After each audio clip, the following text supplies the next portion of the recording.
नमस्कार।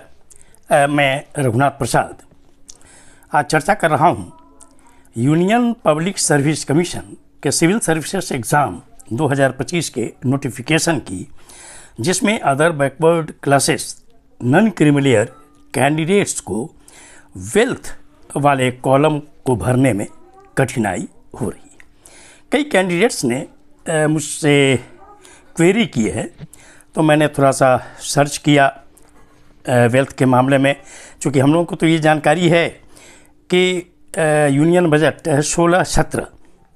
2016-17 में केंद्र सरकार ने इसको एबोलिश कर दिया वेल्थ टैक्स को, और 1/4/2016 से कोई वेल्थ टैक्स नहीं है, वरन एक सरचार्ज लगाया गया। जिनकी आमदनी 1 करोड़ से ऊपर वाला है उस पर 2% का सरचार्ज लगाया गया था। पहले जो वेल्थ टैक्स था, वेल्थ टैक्स एक्ट है 1957, उसमें 30 लाख के इनकम पर और कि किसको लगेगा और क्या एग्जम्पशन होगा वो व्यवस्था थी। वो बाद में चलकर 1 अप्रैल 2010 से उसे 50 लाख किया गया था। लेकिन जो वर्तमान स्थिति है वो ये है कि वेल्थ टैक्स अभी भारत में एप्लीकेबल नहीं है, जहाँ तक हम लोग ये जानते हैं। और जो मैंने सर्च किया गूगल पे जाकर सारे इन्फॉर्मेशंस को, उससे भी यही लगता है कि ये एबोलिश कर दिया गया है। अभी जो फॉर्म निकला है उसमें अदर बैकवर्ड क्लासेस से संबंधित जो भी पॉइंट्स हैं उसमें अन्य किसी में कहीं पर कोई दिक्कत नहीं है। चूँकि DOPT का जो ऑफिस मेमोरेंडम नंबर 36012 डेटेड 8 सितंबर 1993 है, उसके सभी बिंदुओं पर पॉइंट्स मांगे गए, इन्फॉर्मेशन मांगे गए हैं पेरेंट्स के, तो उसको भरने में कहीं कोई दिक्कत नहीं हो रही है। लेकिन कैंडिडेट्स को दिक्कत हो जा रही है जहाँ पर वेल्थ वाला है इन्फॉर्मेशन। उसमें है कि इनकम टैक्स मर्ज करके लिखा हुआ है और उसमें 2 सूचनाएं मांगी जा रही है।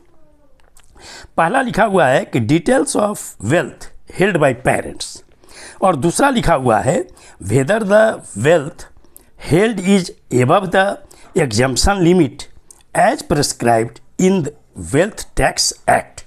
तो वेल्थ टैक्स एक्ट जो है वो एक्चुअली 57 का है, 1957 का।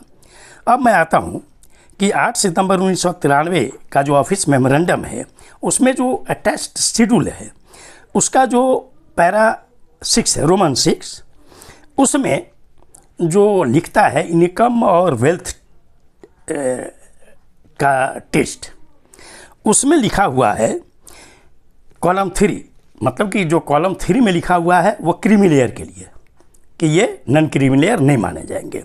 तो वो कहता है कि persons having gross in annual income of ₹1 lakh और एबव, ये 1 लाख अब जो है 2017 ईस्वी से वो 8 लाख है, और एबव और पॉजेजिंग wealth above the wealth tax act for a period of 3 consecutive years. तो कंसेक्यूटिव ईयर्स क्या होगा? अभी चूँकि 2025 में फॉर्म भरा जा रहा है, मतलब कि ये वित्तीय वर्ष है 2024-25।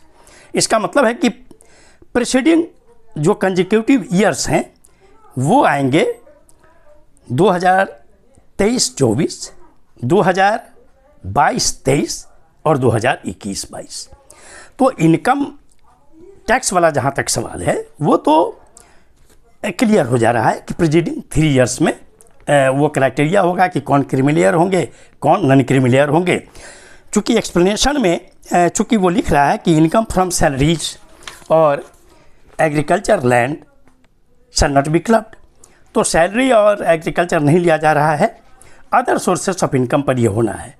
लेकिन वेल्थ टैक्स का भी जो टेस्ट है वो भी तो प्रीसीडिंग 3 ईयर्स पर है।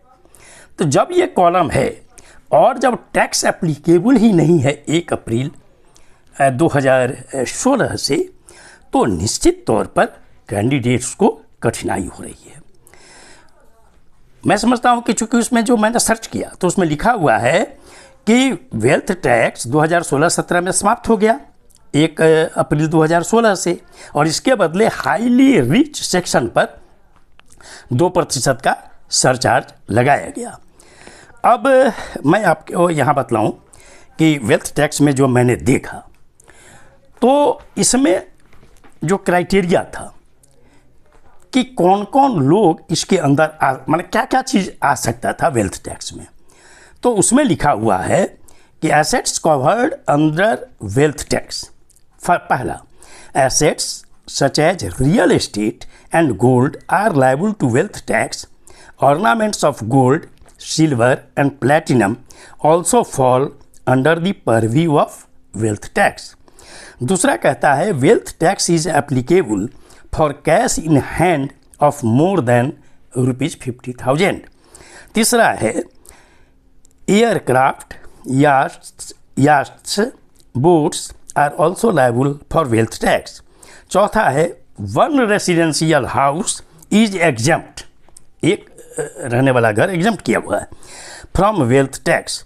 However owing more than one house would be taxable under the Wealth Tax Act.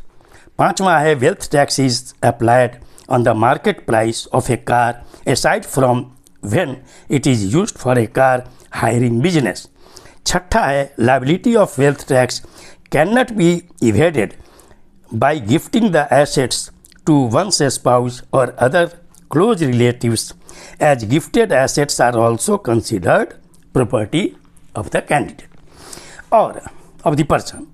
और एग्जम्पशन क्या था कि क्या क्या एग्जम्प्टेड होगा, उसमें लिखा हुआ मैंने पाया, देखा जो सर्च करके गूगल पे वेल्थ टैक्स एक्ट 1957 को, तो उसमें लिखा हुआ है exemption productive assets such as mutual funds, shares, securities, units of gold deposits schemes, vehicles for hire, houses और a plot that is no bigger than 500 square metres.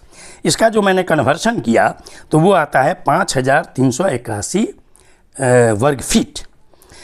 Houses, a professional और business spaces, stock in trade, business assets if a residential property is used for business और rented for over 300 days in a year. मैं यहाँ पर request करना चाहूँगा UPSC से कि other backward classes non creamy layer candidate की सुविधा के लिए, चूँकि वो इतने टर्म्स को खोजना उनके लिए संभव नहीं है और यह स्पष्ट है कि जब 1/4/16 से वेल्थ टैक्स नहीं लग रहा है तो जो प्रोविज़न है 1993 का कि प्रेसीडिंग कंजिक्यूटिव 3 ईयर्स तो टैक्स है ही नहीं, तो इसमें कैंडिडेट को क्या भरना चाहिए इस संबंध में कि ताकि कैंडिडेट्स की कन्फ्यूजन दूर हो जाए, उनके फॉर्म भरने में कोई दिक्कत नहीं हो, उनका फॉर्म एक्सेप्ट हो जाए, वो बेफिक्र होकर बिना किसी कन्फ्यूजन के वो तैयारी कर सकें पीटी एग्ज़ाम की, मेंस एग्ज़ाम की, आने वाले इंटरव्यू की।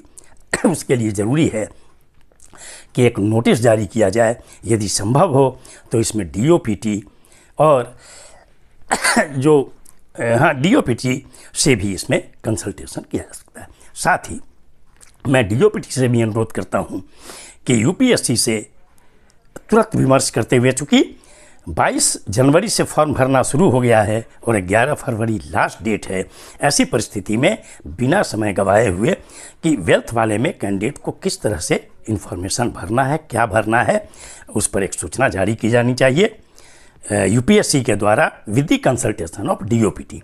और National Commission of Backward Classes से भी मेरा अनुरोध है कि इस महत्वपूर्ण इशू में उनको भी यूपीएससी और डीओपीटी से कंसल्ट कर देखना चाहिए कि एक्चुअली कोई कठिनाई other backward classes non creamy layer candidate को फॉर्म भरने में नहीं हो। ये वीडियो आपको अच्छा लगा हो तो निश्चित तौर पर लाइक करें, शेयर करें। अब तक मेरे चैनल को आपने सब्सक्राइब नहीं किया, सब्सक्राइब करें, बेल आइकन को टच करें ताकि मेरे हर आने वाले वीडियो का नोटिफिकेशन आपको तुरंत मिल जाए। आप सभी लोगों के लिए शुभकामनाएं। धन्यवाद। जय।